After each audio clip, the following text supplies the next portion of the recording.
ஞானசேகரனுக்கு ஆயுள் தண்டனையை விதித்து சென்னை மகளிர் நீதிமன்றம் தீர்ப்பளித்திருக்கிறது. மேலும் 90,000 ரூபாயை அபராதமாக விதித்திருக்கிறது சென்னை மகளிர் நீதிமன்றம். 30 ஆண்டுகள் தண்டனை குறைப்பு இல்லாமல் ஞானசேகரனுக்கு ஆயுள் தண்டனையை விதித்து சென்னை மகளிர் நீதிமன்றம் உத்தரவை பிறப்பித்திருக்கிறது. இது தொடர்பான முக்கிய செய்தியை பார்த்துக் கொண்டிருக்கிறோம். கூடுதல் தகவல்களை எமது செய்தியாளர் சரவணன் வழங்க கேட்போம். சரவணன், விரிவான தகவல்கள். பெரும் எதிர்பார்ப்பை ஏற்படுத்தி இருந்த அண்ணா பல்கலைக்கழக வழக்குல குற்றவாளி ஞானசேகரனுக்கு ஆயுள் தண்டனையை விதித்து நீதிமன்றம் பரபரப்பான ஒரு தீர்ப்பை அறிவித்திருக்கிறது. கடந்த புதன்கிழமையே குற்றவாளி ஞானசேகரன் தான் என்று நீதிமன்றம் அறிவித்துவிட்டாலும் தண்டனை என்ன கிடைக்கும் ஞானசேகரனுக்கு என்றுதான் ஒரு எதிர்பார்ப்பு இருந்தது. இது ஆயுள் தண்டனை, அதுவும் 30 ஆண்டுகளுக்கு குறையாத ஆயுள் தண்டனை, அதாவது 30 ஆண்டுகள் வரை தண்டனையை குறைக்கக்கூடாது என்ற நிபந்தனையுடன் இந்த தண்டனை என்பது விதிக்கப்பட்டிருக்கிறது. 30 ஆண்டுகள் வரை அவர் தொடர்ந்து ஞானசேகரன் சிறையில் இருக்கக்கூடிய வகையிலான ஒரு தண்டனையை அறிவித்திருக்கிறது. மிக கடுமையான ஒரு தண்டனையாக இந்த குற்றச்சம்பவத்தில் இதை பார்க்கப்படுகிறது. ஞானசேகரன் மீதான 11 குற்றச்சாட்டுகள் நிரூபணம் செய்யப்பட்டு அதன் அடிப்படையில இந்த தண்டனை குறித்த விவரங்கள் அறிவித்திருக்கிறார்கள். ஒரு குற்றச்சாட்டுக்குமான தண்டனை என்ன என்பது முழுமையான விவரங்கள் இன்னும் சிறிது நேரத்தில் வெளியாகும். அந்த உத்தரவிலே நீதிபதி விதித்த அந்த உத்தரவிலே அது வெளியாகும். ஞானசேகரன் மீது பதிவு செய்யப்பட்ட இந்த குற்றச்சாட்டுகள், இந்த சம்பவத்தையும் அதன் அடிப்படையில் பதிவு செய்யப்பட்ட இந்த குற்றச்சாட்டுகளையும் நம்ம பார்க்கலாம். டிசம்பர் 23ஆம் தேதி இந்த சம்பவம், கடந்த ஆண்டு டிசம்பர் 23ஆம் தேதி இந்த சம்பவம் நடந்தது. அதன் அடிப்படையில இந்த நடந்த சம்பவத்திற்கு ஏற்ற வகையில இந்த குற்றச்சாட்டுகளை, அதாவது சட்டப்பிரிவுகளை எப்படி சேர்த்திருக்கிறார்கள் காவல்துறையினர் என்று பார்க்கலாம். அதாவது குற்றம் புரிய வேண்டும் என்ற ஒரு நோக்கத்தோடு அத்துமீறுவது, அண்ணா பல்கலைக்கழக வளாகத்திற்குள்ள அத்துமீறி ஞானசேகரன் நுழைந்திருக்கிறார். அங்கு விடுதியில் பயின்ற மாணவியும் அவருடைய ஆண் நண்பரும் பேசிக் கொண்டிருக்கும் பொழுது சுற்றி யாரும் இல்லாத சந்தர்ப்ப சூழலை பயன்படுத்தி கொண்டு ஞானசேகரன் அத்துமீறி அந்த இருவரிடம் சென்றிருக்கிறார். அதன்படியில 329 என்ற அந்த சட்டப்பிரிவை சேர்த்திருக்கிறார்கள்.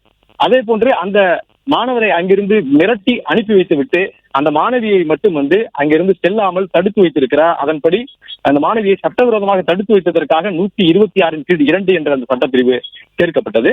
அதே போன்று அந்த தொடர்ந்து அந்த மாணவியை அங்கிருந்து செல்ல விடாமல் அவர் செல்வதற்கு முயன்றும் அவரை தடுத்து நிறுத்தி வைத்ததன் காரணமாக ஒருவரை சிறைபிடித்து வைத்தால் பதிவு செய்யக்கூடிய அந்த சட்டப்பிரிவு 127(2) என்ற சட்டப்பிரிவு பதிவு செய்யப்பட்டது. அதற்கு பிறகு மாணவி அந்த இடத்திலிருந்து, அந்த வளாகத்தில் இருந்து வேறொரு இடத்திற்கு, ஆள் நடமாட்டம் இல்லாத வேறொரு இடத்திற்கு அந்த மாணவியை கட்டாயப்படுத்தி அங்கிருந்து அவரை வற்புறுத்தி இழுத்து செல்கிறார், மிரட்டி இழுத்து சென்றிருக்கிறார்.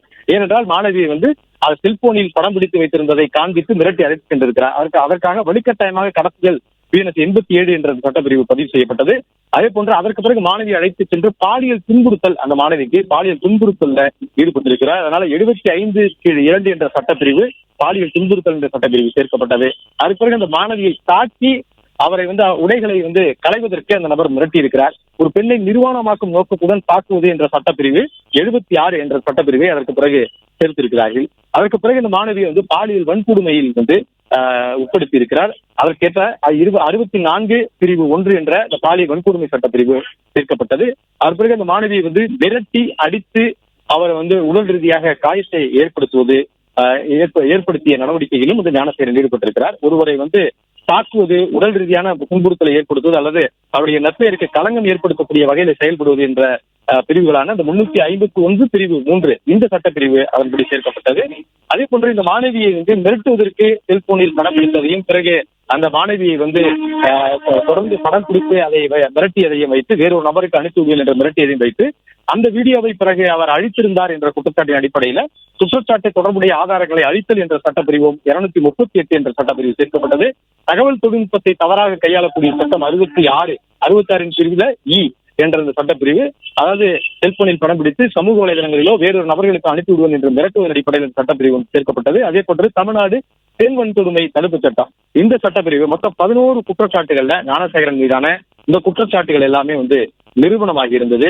அதன்படிதான் தற்பொழுது இந்த தீர்ப்பு வழங்கப்பட்டிருக்கிறது. இந்த தீர்ப்புல அவர் குற்றவாளி என்று புதன்கிழமையே தீர்ப்பு கொடுக்கப்பட்டிருந்தாலும் தண்டனை குறித்த இந்த விவரங்கள் தான் தற்பொழுது அறிவிக்கப்பட்டிருக்கிறது. 30 ஆண்டுகளுக்கு குறையாத தண்டனையாக இவருக்கு விதிக்கப்பட்டிருக்கிறது நீதிமன்றம். இன்னும் சிறிது நேரத்தில் விரிவான எந்தெந்த குற்றச்சாட்டுகளுக்கான தண்டனை என்ற விவரங்கள் வெளியாகும்.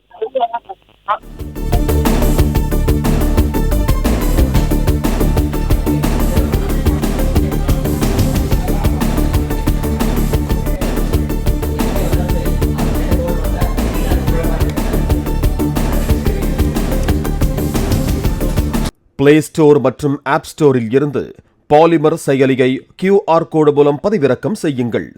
செய்திகளை உடனுக்குடன் பெறுங்கள்.